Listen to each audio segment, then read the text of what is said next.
Hi guys, welcome to the channel of Scientific Reasons.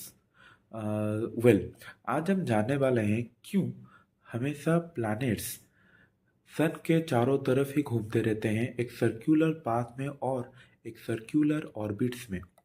Well planets के पास उनका एक speed होता है जिस स्पीड से वो ट्रैवल करते हैं स्ट्रेटली।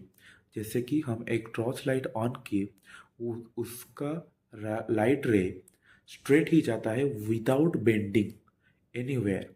वैसे ही प्लैनेट्स भी स्ट्रेट ही जाता है, स्ट्रेट ट्रैवल करता है। मगर सन के तरफ से एक पुलिंग फोर्स उसके ऊपर पड़ता है चारों तरफ से, जिसके वजह से प्लैनेट अट्रैक्ट होता है सन के तरफ, मतलब पुल होता है, प्लैनेट्स पुल होता है सन के ओर by getting force from the sun. अच्छा, अगर सन स्ट्रेट जाना चाह रहा है और उसके ऊपर जो फोर्स पड़ रहा है, जो उसको पुलिंग फोर्स बोलते हैं, पुलिंग फोर्स बोलते हैं, और उस फोर्स का नाम है ग्रेविटेशनल फोर्स। वो ग्रेविटेशनल फोर्स पड़ रहा है तो प्लैनेट क्या हो रहा है ना, वो एक आर्क फॉर्म कर लेता है। उसी आर्क वो आर्क ही कुछ देर के बाद एक सर्क्यूलर पाथ में कन्वर्ट हो जाता है। वो सर्क्यूलर पाथ ही हम बोलते हैं ऑर्बिट, कांस्टेंट ऑर्बिट।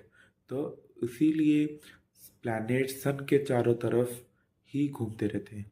तो अगर सन एक फोर्स डाल रहा है प्लैनेट के ऊपर, तो क्या प्लैनेट नहीं डाल सकता सन के ऊपर? डाल सकता है। As per the formula, F is equal to G m1 m2 by r square। जिसका मास ज़्यादा होगा उसका फोर्स ज़्यादा होगा, जिसका मास कम होगा उसका फोर्स भी कम होगा। तो सन का मास ज़्यादा है as compared to other planets. तो इसी वजह से सन जो ग्रेविटेशनल फोर्स डालता है सब प्लैनेट्स के ऊपर, वो हमें दिखता है। और सब प्लैनेट्स सन के मुकाबले मास छोटा होता है, तो इसी वजह से हमें उनका ग्रेविटेशनल फोर्स नहीं दिखता। और एक रीज़न है, और एक इस फार्मूला में और एक रीज़न है, जो कि force is inversely proportional to the radius और distance between the sun and planet. तो जिसका ज़्यादा डिस्टेंस होगा उसका वीकर फोर्स होगा, एंड जिसका कम डिस्टेंस होगा उसका स्ट्रॉन्गर फोर्स होगा। Like take an example of Mercury and Neptune. Mercury sun के बहुत पास है, तो उनका रेडियस कम हुआ और डिस्टेंस कम हुआ, तो फोर्स ज़्यादा हुआ, मतलब फोर्स स्ट्रॉन्गर हुआ। एंड नेपच्यून लार्ज डिस्टेंस में है, लोकेटेड है, सन के लार्ज डिस्टेंस में लोकेटेड है। तो उसीलिए उन दोनों का ग्रेविटेशनल फोर्स बहुत वीक है या कम है। इसी तरह क्यों, और एक क्वेश्चन आपके मन में आ रहा होगा। सेकंड क्वेश्चन इज क्यों, why all planets does not sun fall into the sun?